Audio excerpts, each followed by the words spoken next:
Na celém světě poznají fanoušci motocyklů Ducati zvuk jejich motorů. Je to zvuk Itálie, zvuk vítězů závodů a zvuk společnosti, která je proslavena tím, že dělá věci trochu jinak. Bez nových nápadů a bez riskování se moc daleko nedostanete. Ale i pro společnost známou svým přístupem k riziku a novým postupům je tento motocykl, revoluční Multistrada 1200, něčím výjimečným. Cíl, který jsme si vytyčili, byl postavit 4 motocykly v jednom. Je to motocykl přímo z vědecko-fantastické představy. Víceúčelový, který se proměňuje z jednoho stroje na druhý. Inženýři tvrdili, že ho nebude možné postavit, že nebude nikdy fungovat. Ale tato megatovárna v Boloni je důkazem, že někdy je dobré i snít.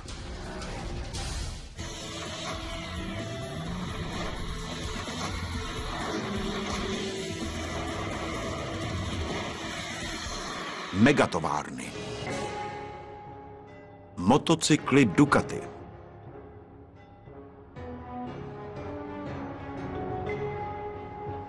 Bologna v severní Itálii v údolí řeky Pád. Pro turisty město věží a domov jedné z nejstarších univerzit na světě. Pro motocyklové nadšence po celém světě však znamená Bologna jediné. Ducati. Pro fanoušky je to motocyklistická meka.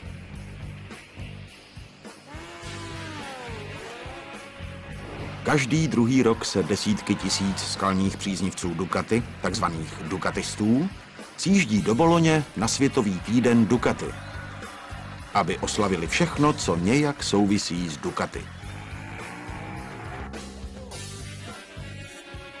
Dnes jsou nadšení více než kdy jindy, protože společnost představí svého nového jezdce, 9násobného mistra světa a italský národní poklad Valentina Rossiho. Ahoj všichni!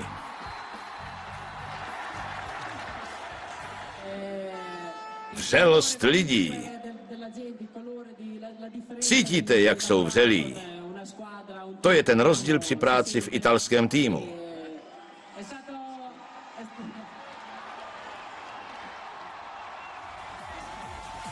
Ducati se často popisuje jako Ferrari na 2 kolech.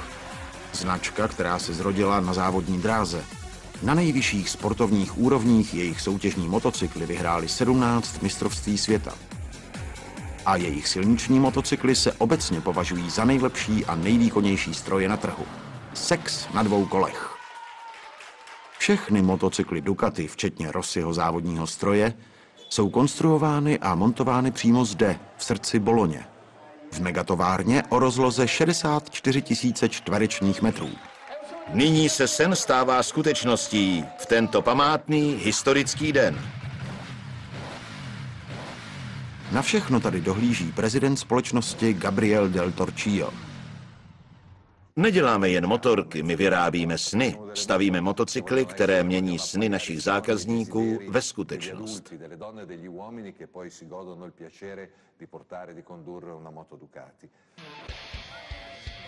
Uskutečnit italský sen však není snadné. Od skromných začátků v roce 1926 v Ducati neustále sázeli na moderní konstrukce a byli průkopníky nové nákladné technologie, aby si vytvořili svou celosvětovou pověst. Bez nových nápadů a bez riskování se moc daleko nedostanete. Před několika lety však tento italský sen začal temnět. Podobně jako u mnoha jiných špičkových značek bylo přežití i této společnosti ohroženo. Příčinou byl ekonomický pokles, který vyvrcholil globální finanční krizí v roce 2008 a 2009. V Ducati čelili perspektivě, že poptávka po jejich speciálních, vysoce výkonných strojích se radikálně sníží. V důsledku této recese jsem se se svými kolegy a akcionáři radil o tom, co by bylo nejlepší udělat, abychom na tu krizi zareagovali.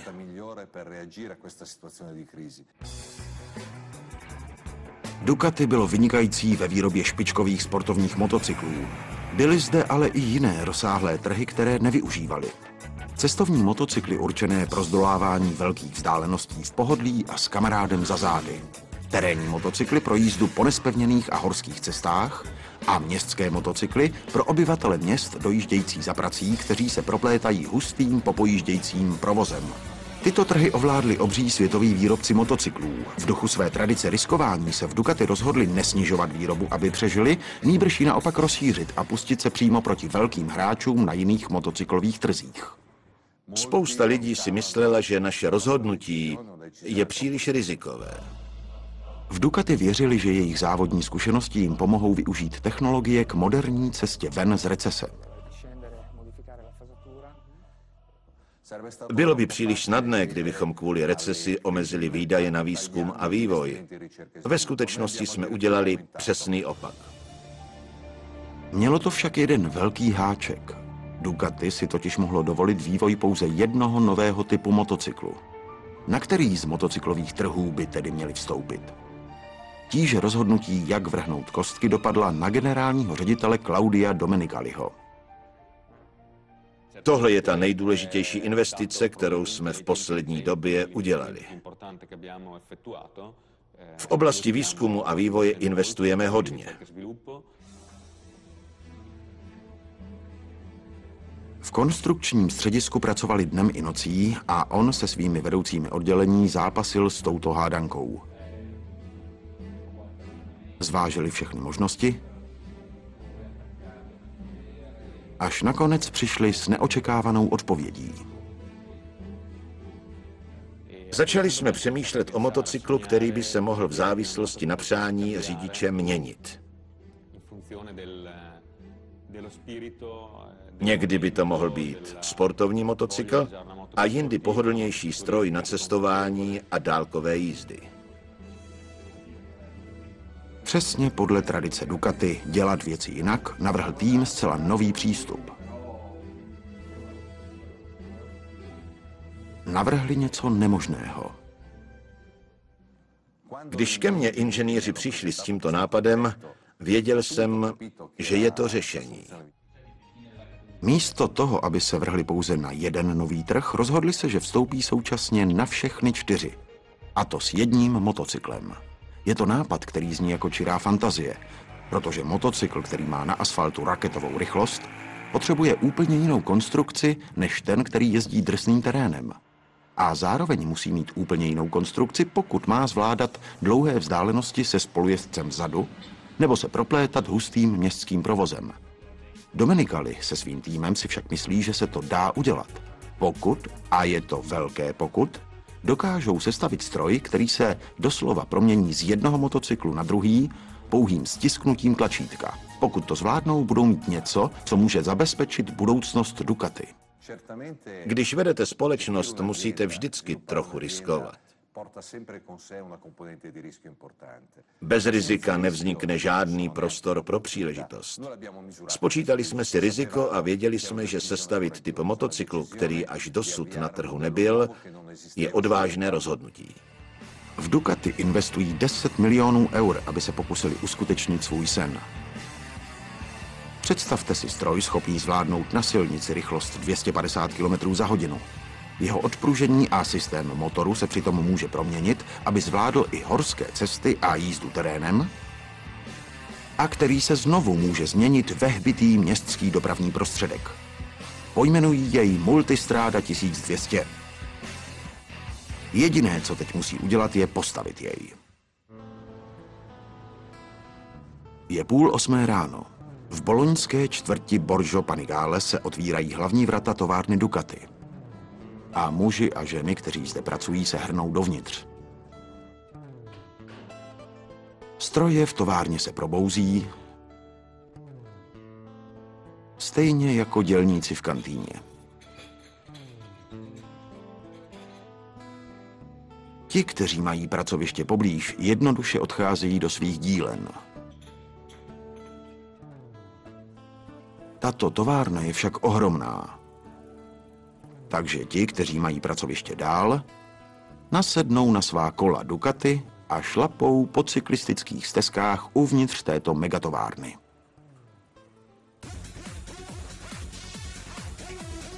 Pracuje zde přes 1000 lidí, kteří vyrábějí 6 různých typových řad motocyklů Ducati. A také přísně tajné závodní stroje. Všechno se rozprostírá na 2 obrovských podlažích. Konstruktéři a inženýři jsou v horním patře, zatímco v přízemí se odehrává výroba. Za zavřenými dveřmi se pak ukrývá tajemné závodní oddělení. Hned vedle je montáž motorů a testovací prostor, hlavní montážní sekce, dokončovací a testovací oddělení a hlavní sklad.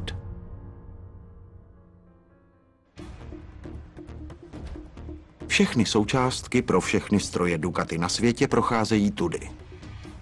Jsou připravené, aby si je dělníci zde vyzvedli a dopravili do správných výrobních oddělení. Lidé jako Patricie vozí obrovské nákupní vozíky do oddělení montáže motorů. Všechny tyto díly jsou potřebné k sestavení jednoho motoru. Pro každý motocykl Ducati je jeho srdcem motor. Mechanický zdroj síly, který má místo C v chlopní, svalů a žil, systém válců, pístů, ventilů, čepů, spojek a převodů. Srdci motocyklu Multistrada však nebude stačit jen jeden puls. Bude potřebovat 4, každý jiný. To je první z mnoha úkolů, které je nutno zvládnout, aby se tento neuskutečnitelný stroj stal skutečností.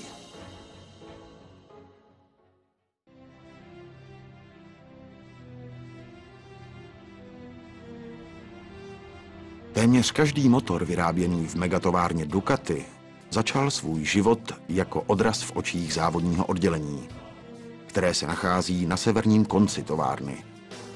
Tohle je ta nejutajovanější část továrny. Tady se konstruují a sestavují závodní motocykly Ducati pro velké ceny a závody superbajků. Tohle je poprvé, kdy byl filmovému štábu povolen přístup do tohoto místa nejsvětějšího. Dnes pracují na motoru, který bude pohánět závodní stroj Valentina Rossiho. Má přes 220 koní a maximum 19 000 otáček. Dává motocyklu rychlost až 354 km za hodinu. Na tuto přísně tajnou práci dohlíží v Ducati generální technický ředitel Filippo Preziosi. Je to muž, který dobře ví, že zaměstnanci jeho oddělení dělají špičkové věci a vytvářejí tak základy megatovárny, která pak vyrábí sériové motocykly. Ze závodního oddělení pochází mnoho nových nápadů, které jsou nyní v různé fázi vývoje pro sériové motocykly.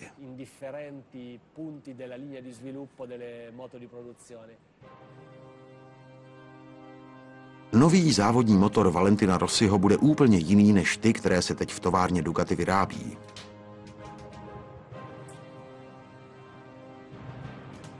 Mnohé z dlouhé řady starších závodních motorů Ducati však byly takzvané L-Twins. Je to konstrukce, kterou v Ducati používali pro závodní stroje mnoho desítek let. Tyto motory mají 2 velké válce natočené vůči sobě o 90 stupňů do tvaru písmene L. U mnohých jiných motocyklů se přitom motory skládají z řady menších válců uspořádaných do řady.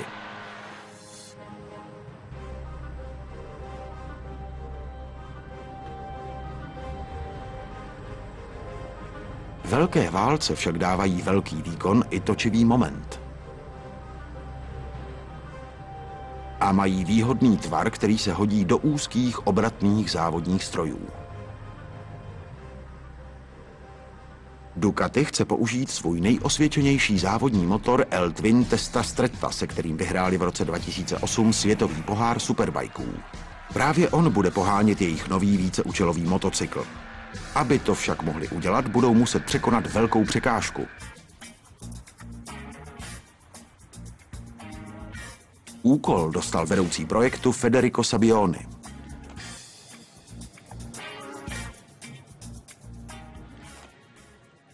Je jasné, že motor je duší motocyklu. Dává mu sílu, charakter a zvuk motocyklu.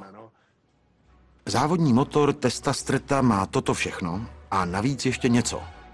Obrovský výkon. Vlastně až příliš velký, a to díky něčemu zásadnímu, co se děje uvnitř. Na rozdíl od většiny motorů se sací a výfukové ventily Testa Stretty při každé otáčce otvírají na poměrně dlouhou dobu zároveň.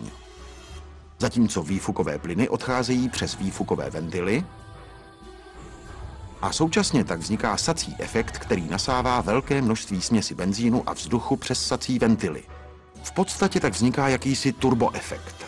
Když se pak všechna nasátá směs vznítí, vznikne obrovský výkon. To se výborně hodí na závodní trať, ale pro mnoho míst, kam by se Multistrada mohla dostat, je to příliš. Aby tedy tento motor zkrotili, zkrátí Ducati dobu, po kterou jsou sací a výfukové ventily otevřené zároveň.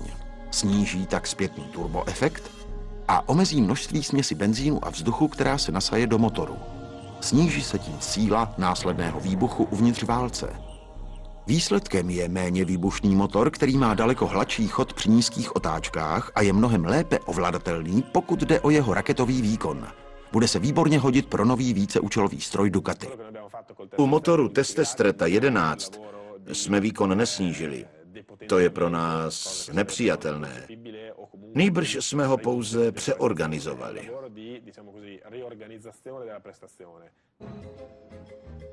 Zkrocený motor montují jen 20 metrů od závodního oddělení, kde původně vznikl.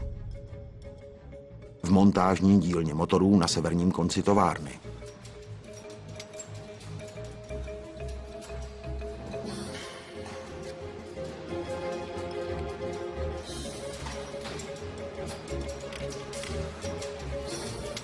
Tady se úročí léta zkušeností z úspěchů na závodní trati. Při výrobě technických zázraků pro širokou veřejnost.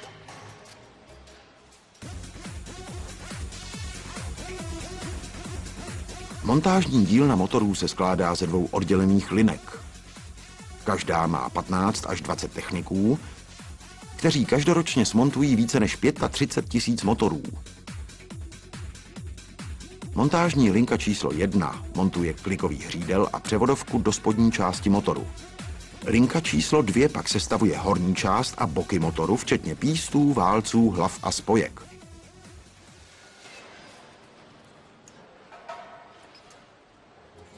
Přestože je tato montážní linka velice moderní, samotné motory se sestavují ručně.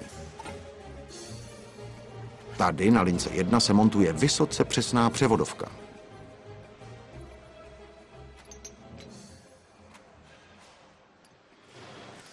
Pokud se postupuje správně, tak se převody točí.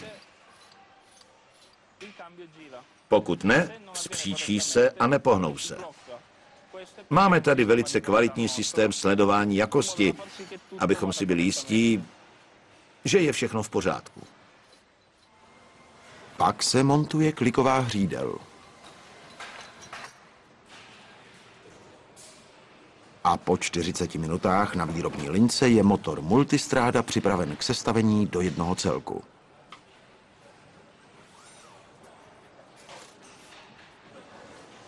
Robot přesně nanáší silikonovou těsnící hmotu na úzkou přírubu jedné strany bloku motoru a pak se levá a pravá polovina motoru spojí dohromady.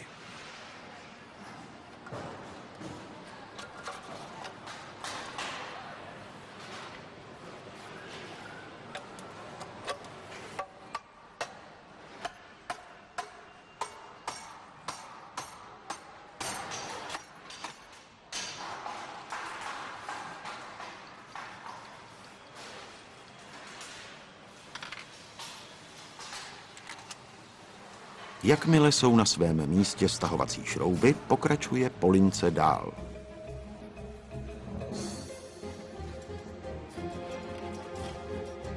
V srdci stroje Multistrada a vlastně všech motorů Ducati je jedinečný systém pro rychlejší jízdu, který vytvořil závodní tým před téměř 60 lety. Konstruktér Fabio Taglioni použil důmyslný způsob, díky němuž je možné, aby motor běžel ve velmi vysokých otáčkách a přitom mu nehrozilo nebezpečí poškození. Ve své konstrukci rozvodového mechanismu použil silné vačkové hřídele a vahadla, která ventily motoru nejen otevírají, ale i zavírají. Vyhnul se tak ventilovým pružinám, které se používají u mnoha jiných strojů. Když se u těchto jiných motorů ventily snaží rychle otvírat a zavírat při velmi vysokých otáčkách, jejich pružiny tomuto tempu nestačí. Zavírající ventily se zpožďují a ze zdola do nich narážejí písty. Tento problém je známý jako klepání ventilů. Motory pak ztrácejí výkon a co je ještě horší, mohou se poškodit a vybouchnout. Díky použití vaček místo pružin se u Taglioniho takzvaného desmodromického rozvodu nemohou ventily nikdy setkat s písty pod nimi. Takový motor proto může běžet ve vyšších otáčkách než jiné motory a to znamená vyšší výkon. Mezitím se smontovaný motor přesunuje na montážní linku číslo 2. Tam na něj čekají hlavy válců s desmodromickými ventily. Hlavy se nejdříve smontují samostatně a pak se nasadí na motor. Je to velice důležitá část. Musí fungovat při velmi vysoké zátěži a dochází v nich k silným vibracím. Montáž hlav probíhá ve 3 fázích. Nejdřív je sestavíme, aby těsnění správně dolehlo. Válce a hlavy. Pak je dotáhneme 2 různými dotahovacími momenty. V této fázi už nezbývá, než vše zakrytovat a motor bude hotový. Tohle jsou kryty z uhlíkových vláken.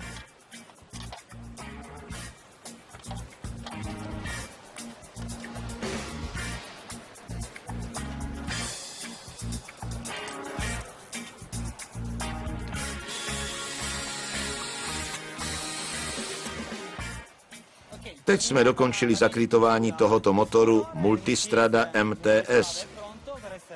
Je připraven na testování a pak už bude připravený pro zákazníka. Montáž motoru Ducati je hodně osobní věc. Přivádíte ho k životu. Když je hotový, je v něm i něco z nás. A dostane se tam i kousek z vás. Tento kus papíru je něco jako zdravotní dokumentace v nemocnici. Poputuje s dokončeným motorem celou jeho cestou továrnou. Teď směřuje ke kontrole. Studený test. Tady se prověřuje, zda vše správně těsní a funguje. Pokud je něco špatně, celý motor se rozmontuje a nebude pokračovat dál po výrobní lince.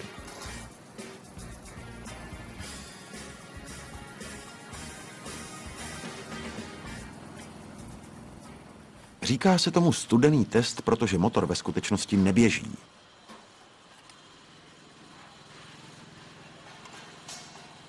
Zkušební technik naplní motor olejem a stroj jej roztočí, aby ověřil jeho kompresi a zkontroloval, zda někde nejsou netěsnosti. Montážní linky 1 a 2 dokončily svou práci, protože tento motor prošel. Motor Multistrada L-Twin Testa Stretta je nyní připraven k montáži do motocyklu. Ale sen o víceúčelovém stroji Multistrada není jen o jednom motocyklu, ale hned od 4 motocyklech v jednom. Aby bylo možné toho dosáhnout, musí se závodní motor namontovat do kostry z vesmírného věku, vybavené všestranným přizpůsobivým zavěšením kol. Je to technologie jako z vědeckých fantazí.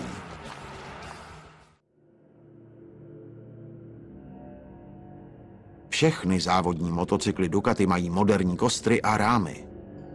Stroj Valentina Rossiho pro letošní velké ceny je dokonce jedinečný v tom, že nemá vůbec žádný rám. Všech předchozích závodních úspěchů Ducati však bylo dosaženo díky trubkovému prostorovému rámu. Prostorové konstrukce jsou ideální pro závodění, protože jsou velice pevné a zároveň hodně lehké. To znamená vysokou rychlost. Konstrukční oddělení vedené Andreou Ferrarésim chce použít stejnou technologii pro multistrádu. Mají však problém. Rám Superbajku je totiž konstruován pro závody ve velké rychlosti, kde není příliš důležité pohodlí ani schopnost ostře zatáčet. Skvělé pro závodní trať, ale ne pro ulice, dlouhé klikaté silničky a drsné terény, se kterými si multistráda musí také poradit. Úkol zní vyřešit všechny tyto problémy najednou. Spojuje dohromady všechny 4 funkce, aniž by přitom vzniklo něco jako monstrum od Frankensteina. Není to motocykl poskládaný z nařezaných kousků jiných motocyklů. Řešení vidí konstrukční tým ve zvýšení rámu. Vyšší motocykl bude lépe tlumit nárazy při jízdě v terénu. Motocykl také prodlouží, aby nesl váhu spolujezdce anebo nákladu mezi koly, a také se tím dosáhne správného poloměru otáčení potřebného do města. Konstrukční oddělení se postaralo o rám multistrády. Nyní se na hlavní montážní lince může rám spojit se svým srdcem s motorem.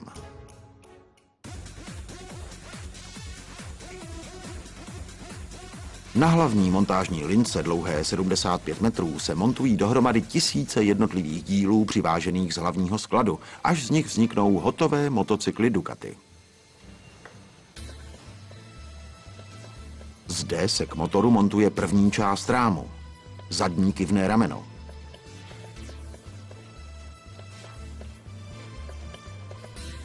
Jednostranné rameno spojuje motor se zadním kolem.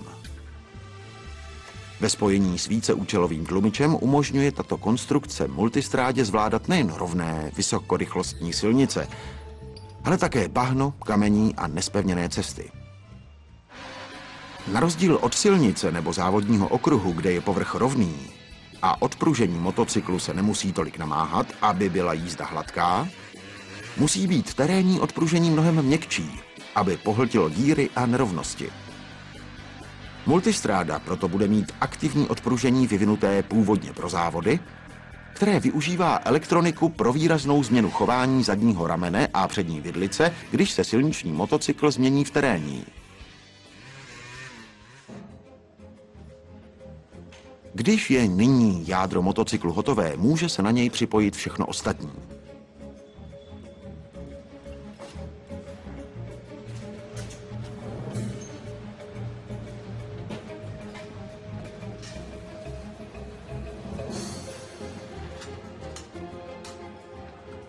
Na tomhle místě montujeme dohromady rám s motorem. Je to něco jako zrození nového motocyklu. Dále je na řadě robustní přední vidlice. Drží přední kolo multistrády a podobně jako zadní rameno je to klíčová součást víceúčelového podvozku, se kterým se dá jet kamkoliv. Dále jsou na řadě řídítka, kde je namontován mozek multistrády. Je to technologie, která ještě před 5 lety jednoduše neexistovala. Ano, skutečný mozek, důmyslný miniaturní palubní počítač. Vyvinuli ho elektroničtí specialisté Ducati a použili přitom technologii závodního oddělení. Právě díky tomuto převratnému kusu elektroniky je možné uskutečnit sen o všestranné multistrádě. Tento mozek bude řídit a koordinovat proměny stroje od závodního motocyklu přes cestovní, městský až k motocyklu do terénu a zase zpátky. Je to výtvor muže, který pracoval v oblasti motoristických závodů léta, Emanuela Borsetta. Největší problém na motocyklu je využitelné místo. Signor Borsetto již dříve vytvořil elektronický mozek pro Ferrari. V autě měl ale o hodně více místa, se kterým mohl pracovat. Dříve, než mohl udělat totéž u motocyklů Ducati, musel počkat na pokrok v technologii. Teprve nedávná miniaturizace všech elektronických součástek mě to umožnila. Aby bylo možné vytvořit 4 motocykly v jednom, musel Borsetto vytvořit několik menších mozků a nebo řídících jednotek, které řídí a nastavují motor, aktivně mění odpružení při přejezdu z jednoho povrchu na druhý a podle různých povrchů přizpůsobují řízení trakce. Takto se motocykl může okamžitě přizpůsobit různým situacím. Největší problém jsme měli s tím, aby řídící jednotky mezi sebou správně komunikovaly. Když jsme pracovali jen s jednou řídící jednotkou, tak tento problém neexistoval. Teď musí informace obíhat efektivně a přesně. Řídící jednotky musí reagovat rychle a každá z nich musí přesně vědět, co dělají ty ostatní. Borsettovo oddělení tedy musí ještě vytvořit elektronický nervový systém, který propojí všechny mozky dohromady. Jakmile bude systém na místě, synchronizované řídící jednotky mohou koordinovat proměny stroje mezi jeho 4 různými variantami. Stisknutím Borsettova řídícího tlačítka. Jakmile nastavíte systém na sport, řídící jednotka upraví režim motoru tak, že bude mít maximální výkon a raketovou akceleraci. Dosáhne toho díky elektronickým ovládacím prvkům motoru. Elektronické řízení je systém, který řídí motor v závislosti na nastavení plynu jezdcem. Podle toho systém ovládá motor, který pak mění svůj výkon. Zejména ovládá škrtící klapky. V minulosti se tento systém ovládal mechanicky. Nyní se o škrtící klapky stará malý elektrický motor. Zároveň řídící jednotka podvozku aktivuje další elektrické motory, které mechanicky nastaví vlastnosti odpružení. Na tvrdé povrch kopírující nastavení pro dosahování maximální rychlosti. Pokud nastavíte na Borsettově panelu městský provoz, řídící jednotka okamžitě nastaví ovládání motoru tak, že dodává méně výbušný a lépe ovladatelný výkon. Řízení odpružení zajistí, že se přední i zadní podvozek nastaví na měkčí a pohodlnější jízdu vhodnou pro ulice města. Jednotka řízení trakce přitom zabrání protáčení kola při rozjezdu na semaforech.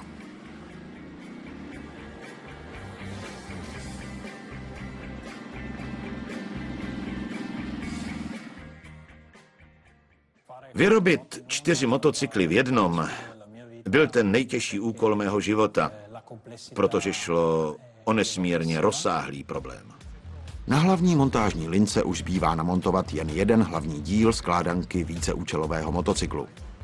Jako u spousty jiných věcí na tomto stroji však není ani výběr těch správných kol jednoduchý. Terénní motocykly obecně potřebují větší kola než silniční motocykly.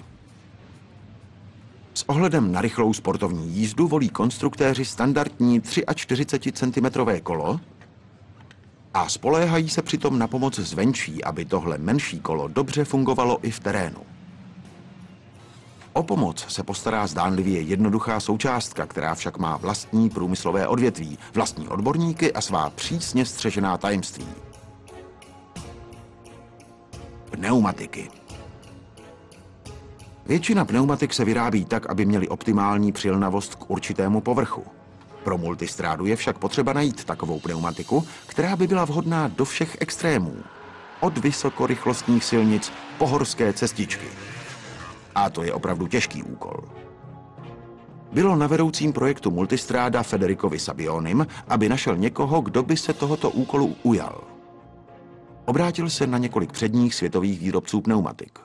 Jednoduše řečeno, pneumatika měla mít vlastnosti, které si navzájem odporovaly. Ve skutečnosti byly požadavky na pneumatiky tak protichůdné, že na výzvu Ducati odpověděl jen jeden výrobce. Byla to společnost Pirelli a její ředitel testování Salvatore Penisi. Velmi dobře si vzpomínám na první schůzku, kterou jsme měli na technickém oddělení s kolegy z testování o požadavcích Ducati. Upřímně řečeno, zdály se nám dost náročné. Nerad bych používal jiné termíny, ale opravdu to bylo trochu silné. Zdálo se, že zvolili správně, protože Pirelli vyrábí pneumatiky pro vítěze motokrosových i superbajkových mistrovství světa už desítky let. Pirelli má obrovské zkušenosti ve všech 4 oblastech. Zkušenosti máme se všemi, ale potíž je v tom, jak je vyvážit v jednom výrobku. Obout multistrádu je obtížný úkol dokonce i pro Pirelli. Obyčejně se pneumatiky vyrábí pro různá využití různým způsobem.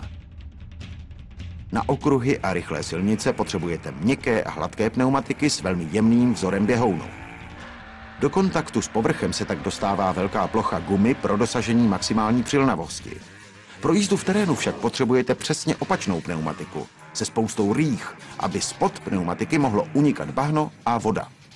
Guma musí být tvrdá, aby se pneumatika v drsném terénu rychle neopotřebovala a musí mít vyčnívající výstupky, které se budou zakusovat do prachu a špíny. Aby si pneumatiky multistrády poradily se silnicí i terénem, budou muset splnit všechny tyto podmínky najednou. Po roce výzkumu a výrobě více než 30 různých prototypů je Pirelli nakonec se svým výtvorem spokojený. Výsledkem je pneumatika s různými gumovými směsmi na různých částech jejího povrchu. Takzvaná dvousložková pneumatika. Střední část tvoří silná tvrdá guma odolná proti propíchnutí, ideální pro zvládání ostrých výstupků a kamenů, na které narazí v terénu. Po stranách pneumatiky je pak měkká lepivá guma, která poskytuje maximální přilnavost při naklánění ve vysokých rychlostech. To všechno je spojeno s velmi důmyslnou konstrukcí běhounu. Ten má však dostatek drážek, aby odvádělo bláto a vodu spod pneumatiky při jízdě v terénu, ale zase ne příliš mnoho, aby neomezovali výkon, který může multistráda využít při jízdě po asfaltové silnici vysokou rychlostí. Méně drážek je také v měkké boční části pneumatiky, aby měla v rychlých zatáčkách co největší přilnavost. Nové multifunkční pneumatiky byly pojmenovány Scorpion Trails. Od okamžiku, kdy součástky opustily hlavní sklad, uplynuly 4 hodiny a 20 minut. Víceúčelový sci-fi stroj Ducati už se začíná podobat opravdovému motocyklu. Ještě několik posledních doplňků a konečných úprav a multistráda je hotová. Konečně se může jemně spustit na zem a poprvé v jejím životě se jí roztočí kola.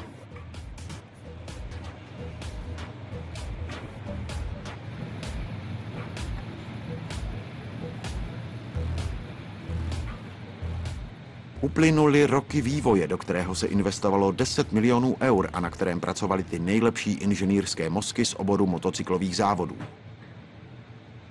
Bude to tedy nyní fungovat? A bude se prodávat? Než však nový motocykl Ducati bude moct opustit megatovárnu, čeká na něj v testovacím oddělení závěrečný test. Nebo spíš testy. Testy a ještě další testy. Ve skutečnosti je multistráda nejvíce továrně testovaným motocyklem, který se kdy v Ducati vyráběl. Tady se kontrolují výfukové emise a nastavení motoru.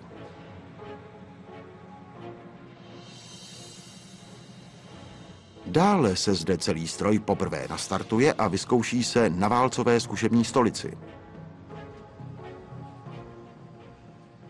Teď přichází chvíle, kdy se zjistí, jestli se zkrocený závodní motor chová tak, jak se očekává. Jestli elektronická řídící jednotka hladce přechází mezi jednotlivými nastaveními a jestli se podvozek nastavuje správně podle těchto povelů.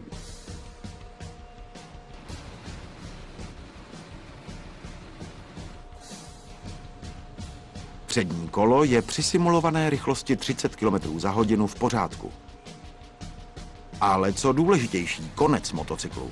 Zadní kolo a k němu připojený motor.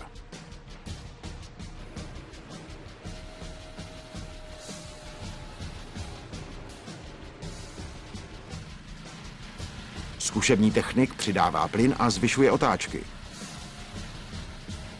2.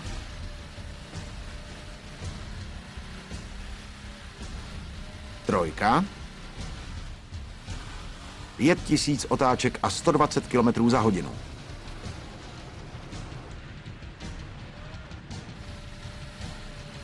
čtyřka.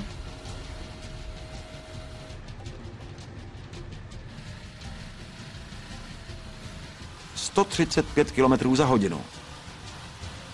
A dosahuje se kritického bodu testování motoru.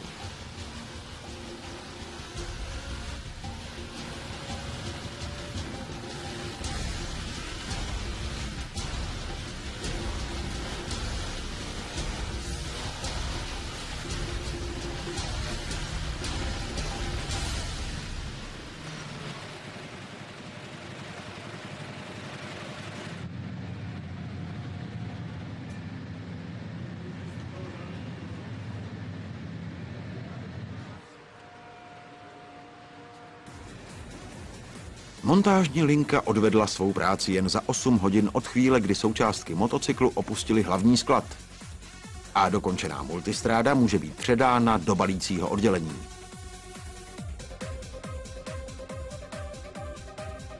Tady se ošetřuje, leští a balí pro potenciálního zákazníka.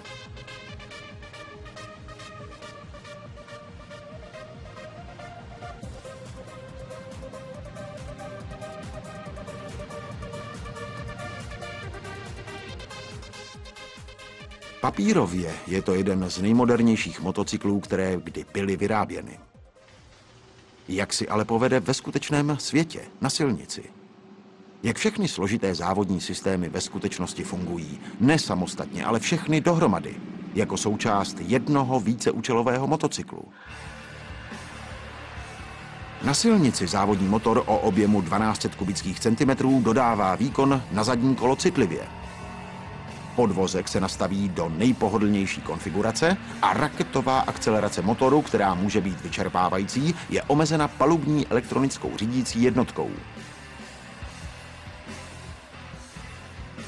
To, co by jinak bylo obtížně zvladatelné, je zkroceno do úlohy cestovního motocyklu pro dlouhé vzdálenosti. Ale přesně jak to signor Borsetto plánoval, se jediným stiskem tlačítka na řídítkách cestovní motocykl promění v terénní stroj.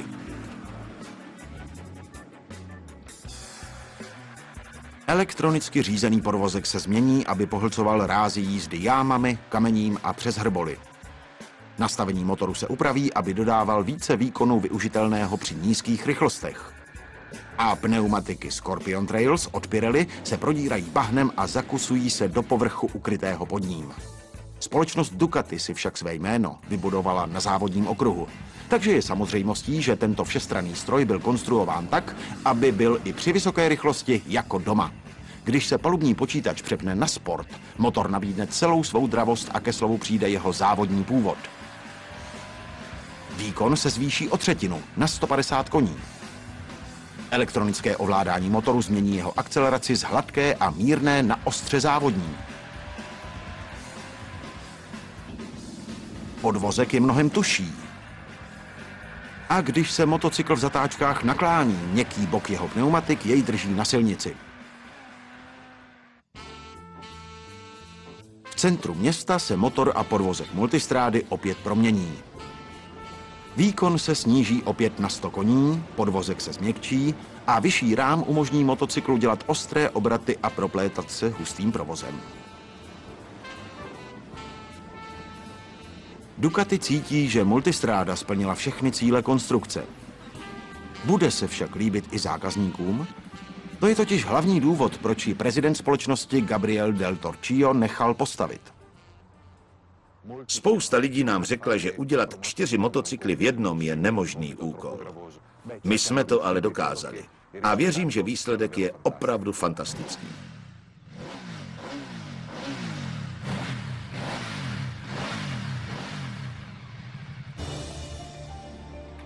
Faktem je, že všude, kam se multistráda vydá, si vede více než dobře. Prodej dalece předčil dokonce i očekávání Ducati. V prvním roce se jich prodalo v 80 zemích světa 10 000. A v megatovárně se jich teď denně vyrobí až 70 kusů. 10milionový hazard signora Torchia, který měl pomoci zajistit budoucnost Ducati, se tedy vyplatil.